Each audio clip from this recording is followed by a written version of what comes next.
اللهم إني أستخيرك بعلمك وأستقدرك بقدرتك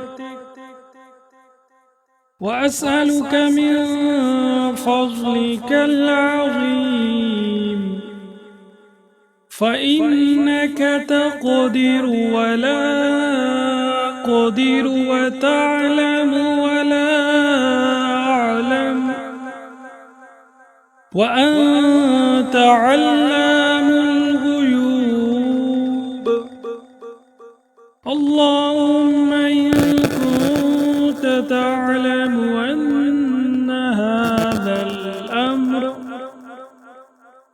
خير لي في ديني ومعاشي وعاقبة أمري فاقدره لي ويسره لي ثم بارك لي فيه.